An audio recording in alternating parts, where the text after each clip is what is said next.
Don't drink or eat, just work. The one saying this in front of me is my mother-in-law, Emily. As I sat in the chair, she suddenly approached and blurted that out. When I expressed my desire to rest for a bit, to my shock, she suddenly kicked my belly, even though I'm 7 months pregnant. It seems like no one around noticed. However, one person is silently watching. As soon as Emily sat down, that person stood up and started heading my way. My name is Suzanne Williams. I'm turning 35 this year. I met my husband, Robert, back in high school, and we reconnected at a reunion after we started working. We hit it off and started hanging out, and as time went on, we started dating. We got married when I was 27. We wanted kids, but for some reason, even after 5 years of marriage, we couldn't conceive. Being with Robert was fun and happy, but I always had the strong desire to have children. After another 3 years, paying attention to my cycle, diet, and various other factors, I finally became pregnant. By the time I reached 35, most of my peers had already started raising their kids. Having many friends with parenting experience made my life easier. But then, at 7 months pregnant, the most challenging event of my life occurred. Robert and I have been married for 8 years, and there are still things I respect about him. But when it comes to his parents, it's a different story. Especially Emily, my mother-in-law, she's the real problem. I never really got along with Emily. I first met her before our wedding, and she wasn't friendly from the get-go. What makes you think a skinny thing like you can have a child? I preferred Robert's ex, you know. The slightly chubby one. She said, discussing Robert's past relationships even with his fiancée present. She also had issues with the gift I brought. What's this? Some exclusive New York treat? I've never heard of it. I wanted some European pastries. You're so thoughtless. I had asked Robert what Emily would like, thinking she might have a preference. He mentioned she'd been wanting to try a unique treat only found in New York, so I went out of my way to get it. But Emily denied ever wanting it, leaving Robert chuckling awkwardly. But didn't you say you wanted to try this the other day? She took the time to get it for you. You should be grateful. Robert tried to defend me, but Emily glared at me and went to her room. Considering our first meeting went like this, I had reservations about marrying Robert. What saved me was Robert always having my back. When I expressed concerns about living with Emily, he assured me we would never move in with his parents. From then on, Robert always supported me. I didn't really have any complaints. Except for the fact that we had to visit his parents' house regularly. I didn't like it, but I knew I couldn't ignore my in-laws. However, we only visited a few times a year, so it wasn't too painful. Emily, being old-fashioned, believed men should drink and women should do house chores without taking breaks. I tried to contribute as much as I could, serving drinks and preparing food, but Emily never seemed satisfied. Among the gathered relatives, I was one of the younger women, and many told me I could relax and sit. I took their advice, but when Emily saw, she dragged me into another room. Don't you feel embarrassed? Sitting down will make Robert look bad.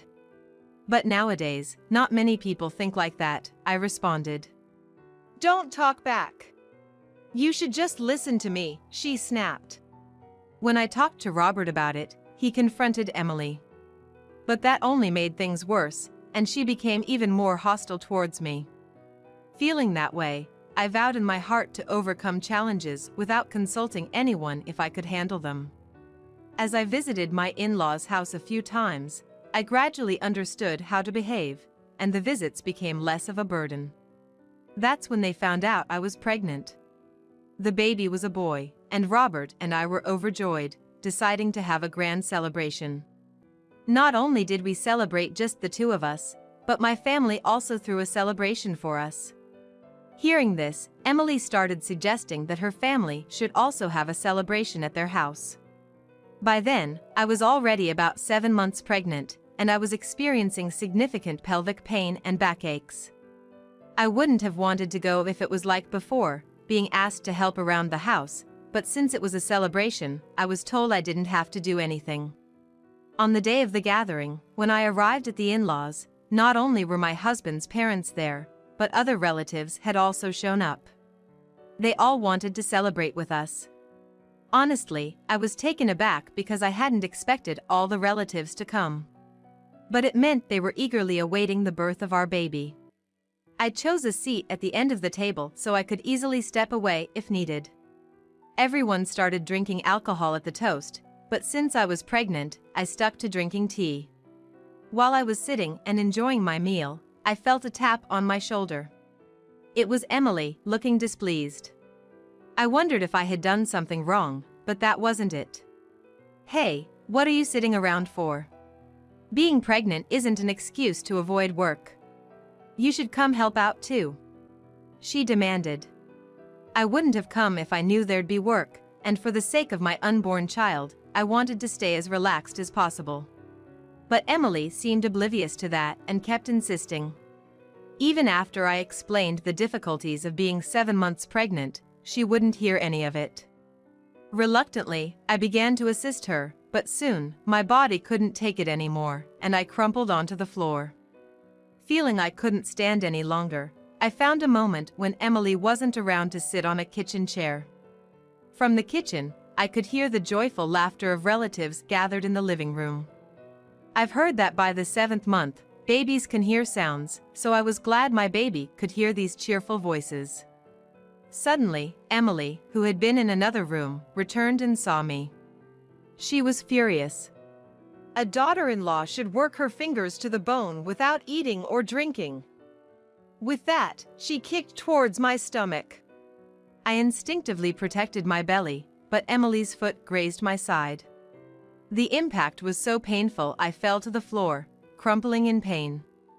I hoped someone around would help, but since the living room had a limited view of the kitchen, nobody seemed to notice.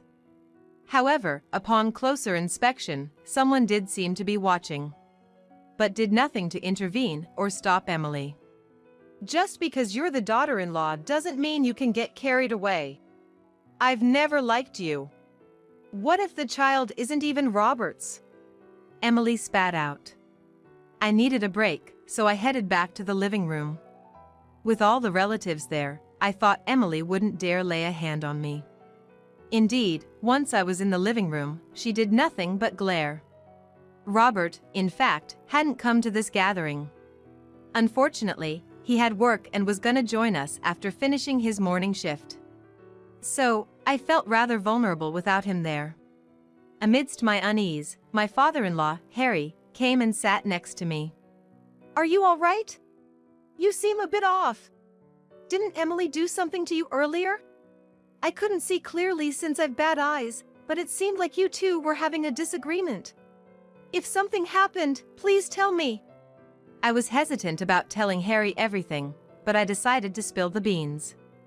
I told him how Emily has been making snide comments and harassing me, and even kicked me in the stomach today.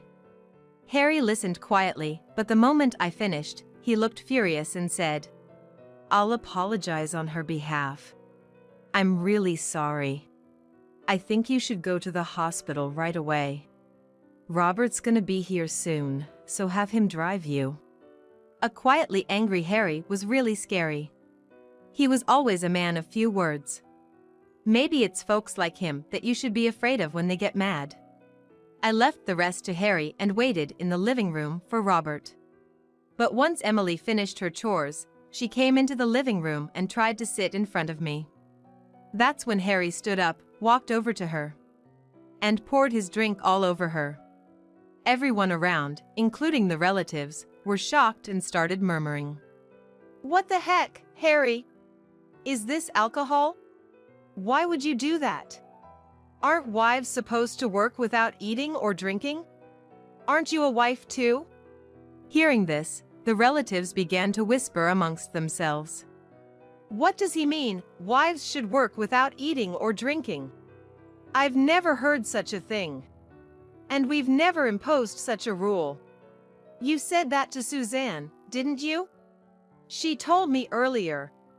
Hearing Harry's words, the relatives looked at each other in shock. Who even says that kind of thing nowadays? This isn't true. What's not true? Do you even realize what you did? Kicking a pregnant woman in the stomach? The relatives became even more alarmed at this revelation. What? She kicked Suzanne's stomach? But Suzanne is pregnant, right? That's unbelievable. Seeing her actions exposed in front of everyone, Emily started to panic and began making excuses. No, that's not true. I didn't kick her, it was just a slight bump. Suzanne's lying to frame me. Don't believe her. However, it seemed everyone was on my side. They stood in front of me, shielding me from Emily. As the argument continued, we heard Robert's voice from the entrance. Seems quiet today. Saying that as he walked into the living room, Robert seemed to be struggling to comprehend the scene unfolding before him. He stopped talking and just stared in our direction. What happened? Turns out, Emily supposedly kicked Suzanne in the stomach. She's denying it though. What? She knows Suzanne's pregnant, right? What was she thinking? Relax, Robert. I'm fine, and the baby's moving as usual.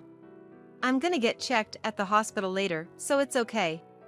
Although I reassured everyone, I was honestly quite worried. My baby seemed fine, and I felt okay except for some rib pain. I believe a checkup at the hospital will confirm that everything's alright.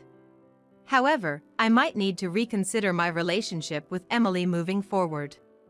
As Emily continued making excuses, both Robert and Harry supported me. Emily is making excuses, but Robert is on my side. Harry is also taking care of me, who is pregnant. I'm totally on Suzanne's side. You are too, right, Dad? Yes. Suzanne's carrying our grandchild. What was Emily thinking? Suzanne, you should go to the hospital as soon as possible. First off, it seemed that no one trusted Emily. Emily was being ganged up on by relatives. I've been sending money out of respect for you, but I can't take it anymore. Stay out of my family's life from now on. What the hell is that? Who do you think raised you? I was raised by Dad. He worked hard to support our family, and when he came home, he'd make simple meals for us. He even took us to the amusement park on his days off. What did you ever do for me? I gave birth to you. Isn't that enough? It seemed Emily couldn't recall anything she had done for Robert after thinking for a while. The relatives, looking exasperated, and Harry looked distressed. I've been thinking about what to do, and honestly, I want to distance myself from you. What do you mean by distance? I mean, I want a divorce. You don't work, you don't do anything around the house. Now that Robert is on his own, I've been thinking about divorce. Seems like the right time. Divorce? You're never gonna get that from me. Emily said this and ran out of the house. Nobody had a clue where she went, but it seemed like everyone was relieved with her absence.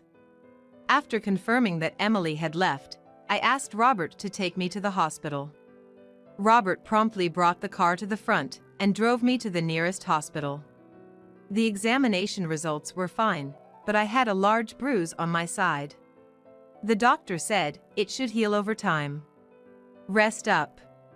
If you need any documentation or photos for evidence, just let me know. I had Robert take a picture of the bruise to keep as evidence. Sometime after that, Robert and I went to Harry's house to talk things over. We thought Emily might be there, but it seems she wasn't. When we asked Harry about Emily's whereabouts, he said, "Remember when she stormed out the other day? I changed the locks after that. So, Emily can't get in. She did come back once, but left once she realized she couldn't get in." You mentioned about getting a divorce. Were you serious about that? Yeah, I've been thinking about it for a while.